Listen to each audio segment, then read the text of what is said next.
Hey guys, it's JMeyels here, and with the ALGS World Championship finally over and the Kings finally crowned in Dark Zero, obviously being the team of Jen Burton and co, many things in the Apex scenes look to be changing very soon, as I'm assuming some developers saw some things that they did not like being used in the ALGS World Championship, so look for these changes to happen soon. Also, a little look into the future of Apex with some huge new changes coming next season, which is actually only like a month away from now. All of that and much more in today's video, so make sure to leave a like on the video, subscribe to the channel, and comment down below for a chance to win the 10,000 Apex coin giveaway. We're going to be spinning the wheel, not this coming up Friday, but the next Friday, and we'll be doing that live on stream, so make sure to enter for your chance to win. The finalists from last videos down in the comment section below. Without further ado, let's jump right into the video. So first off, I wanted to mention your Kings right here, Dark Zero, obviously your world champions here in the ALGS, and it was actually really cool to see this in game. I think one thing to note is that the match point system obviously is very fun to watch. At the end of the day, personally, I don't feel like it really promotes the best team that was there that weekend, or even in that series. I think 100 Thieves and Furia definitely showed their dominance in that last series. But with the way match point system works, this is the way that the cookie crumbles sometimes, and honestly, I don't really think that there's any other way to do it. If you do it based off points, even though Furia had the most points at the end of the tournament and they still lost,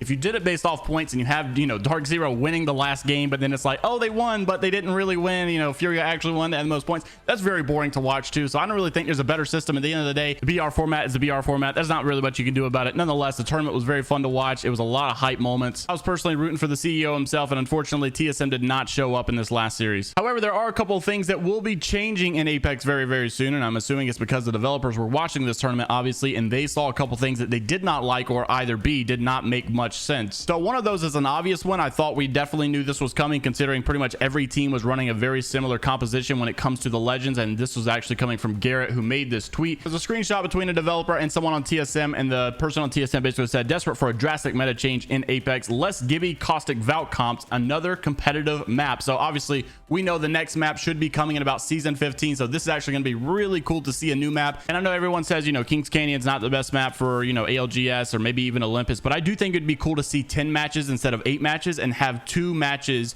on each map. So have like 2 matches on Kings Canyon, 2 on Olympus, 2 on World's Edge, 2 on Storm Point, and 2 on the new map, which we assume is like a moon space theme type map. Anyhow, Josh Medina, Respawn developer, replied to this though and said, working on it, best believe. So it looks like they're looking to change this meta when it comes to these compositions. Now we also know that they actually had intentions to make changes, but they just simply did not want to bring those changes during the collection event because the pros were already practicing certain compositions. They didn't want to throw them off, so they said they were going to hold back those buffs and nerfs or after the ALGS World Championship, so that way, you know, everybody can get done with the World Championship and then make their adjustments instead of having to do it last minute. But that wasn't the only thing they're looking to change. Honestly, this one is going to be a good one. I'm glad for them to actually remove this crap from the game. I've always wondered why this was even in the game, and there's a couple other things that I'm going to talk about as well, but thank you to Killer for tagging me in this on Twitter. This was coming from the Flash TV at ALGS Champs, and they said, I just want to see Josh Medina today one time so I can ask him to take the white backpack out of the loot pool and let us have them when we drop. So that's something that I feel like obviously you should just drop with a level 1 backpack. Just makes the most sense. I also think you should drop with, you know, level 1 everything that's in the game that's level 1. I think honestly you should go ahead and drop with. Anyhow, this is what Josh Medina replied with though, saying, I'm not there, but I did have this sentiment become a life mission after playing so much this weekend,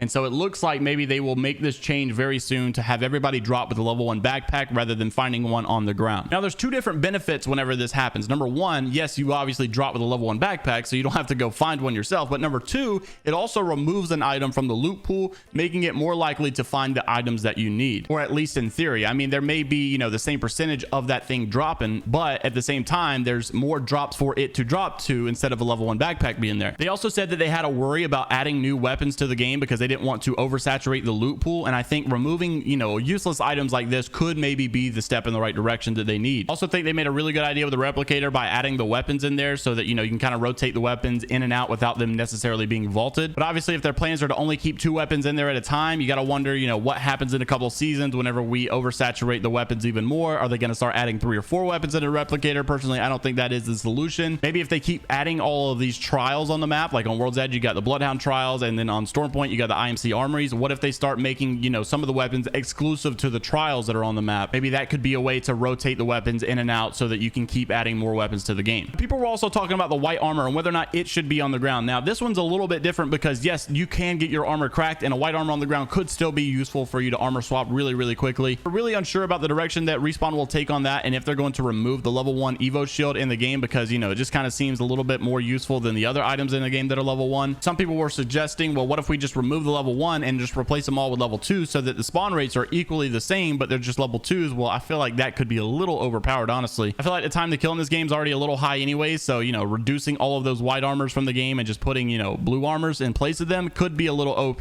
but I'm definitely interested to see what you guys have to say in the comments about that. Now, this next one comes from Albralelie. This tweet was actually deleted, but I caught it before it got deleted, and I feel like it needs to be made mentioned here. And this was actually, I'm still confused as to why he has TSM in his name when he's been on Cloud9 for quite some time, and he's not really played on a TSM team for quite some time. I'm assuming maybe it's just some contract issue. Anyhow, Mac tweeted out, the biggest slap in the face is that Pulverex actually never had a chance. You can't just play the finals as a duo. You forfeit your spot. So assuming if they actually qualified, apparently the rules in the EA ALGS thing say that you're not allowed to play as a duo. So even if they did qualify, they basically just say, hey, you know, you guys qualified, but unfortunately you got to be disqualified. That just makes no sense. He said, make the rules make sense, EA. You really just letting duos play for some BS underdog story, then cutting it if they made the finals. Now, there were a couple other pros that were tweeting this as well, and I'm not sure if it got found out to be false or what. I'm not really sure why the tweet got deleted, but nonetheless, I thought that was very interesting to see because, you know, it seems like such an EA thing to do. Now, another reason I was pulling for TSM, NRG, or Cloud9, one of the bigger names, is apparently, you know, coming from Imperial House Twitter, it looked like something could have happened, maybe them calling out and publicly embarrassing Apex whenever it came to this if they were to win.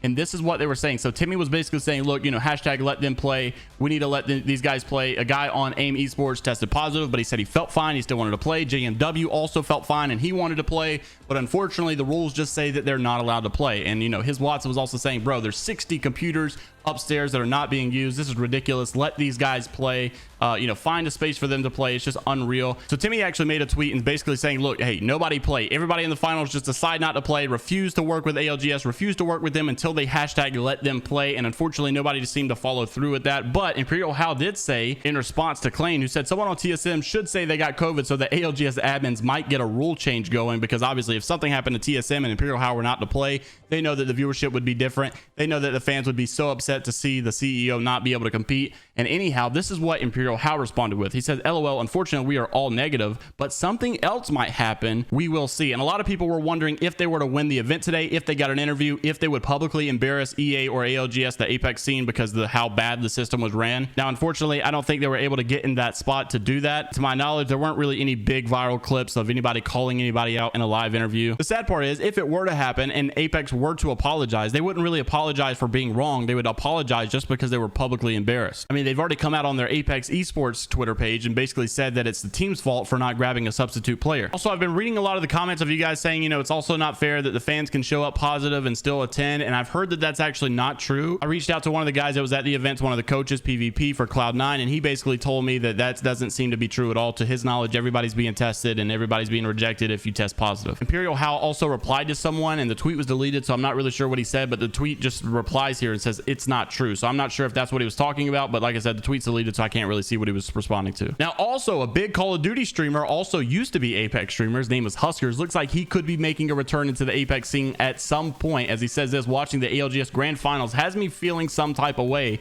Might mess around and make the switch to competitive Apex again, since Warzone has gone down the drain completely. So that would be interesting to see nonetheless. Not only that, but Huskers actually has a little bit of beef with some people in the community, so I think it would be very interesting to see some intense gameplay with some people that have some drama between each other. Also thought this was crazy. So Surdale on GMT was tweeting out saying that they were playing Control on LAN to warm up, I guess, and everybody was saying Control on LAN was so much fun. Having all of these high-skilled players into the same lobby on a Control mode was actually very intense, and it was a lot of fun. So that would actually be crazy to see some pro matches with, you know, Control mode going on. I think it would be very, very cool. Back in the day in Call of Duty, they would take like little breaks during the actual tournament and do like little sub tournaments, like maybe like a little 2v2 tournament in the midst of a 4v4 big tournament. It'd be cool if they had like a little Control tournament in the commercial breaks or something. Or you guys know how they do like the 1 hour break between each map or something. It'd be really nice if you saw like TSM, Cloud9, NRG go up against, you know, like IG or AYM and Fnatic and all of these other teams and do like a 9v9 Control mode. Anyhow, that's going to be it for today's video. Let me know down in the comments what are some things that you saw in ALGS that you would like to be removed or changed in the game also, and I'll see you in the next one. Have a great rest of your day. It's Viber only positivity. Make sure to leave a like on the video, subscribe to the channel, and comment down below.